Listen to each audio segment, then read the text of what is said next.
Sabi sa Proverbs 28 verse 26, those who trust their own insight are foolish, but anyone who walks in wisdom is safe. Maraming tao ang talagang ramdam nilang magaling sila at sobrang tiwala sila sa ginagawa nila. Sobrang tiwala sila sa diskarte nila. Tiwala sila na sa abot na makakaya ko, gagawin ko ang lahat.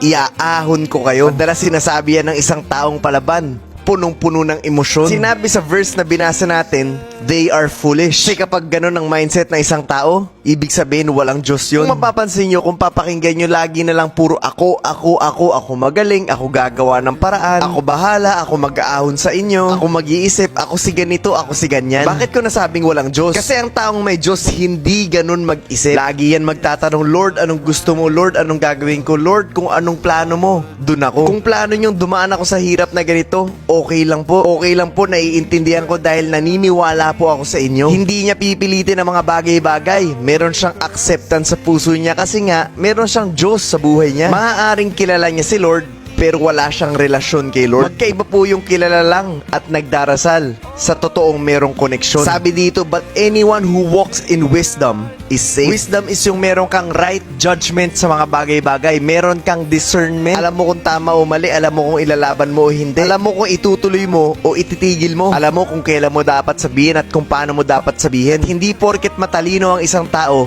meron na siyang wisdom. Magkaiba po yun. Wisdom is something you get from God by asking Him continuously, Lord, anong gagawin ko? Lord, anong plano mo? Lord, ayaw kong malayo sa'yo. Gusto kong lakaran yung purpose na binigay mo sa buhay ko. And then you will have this wisdom showering upon you that came straight from the Lord. At hindi ka basta-basta magtatanong at magiging ganon ka-sincere kung wala kang totoong relasyon sa Panginoon. Patuloy ka bang magtitiwala sa sarili mo? It's your choice. Sana po ay malinaw ang mensahe ng video na to.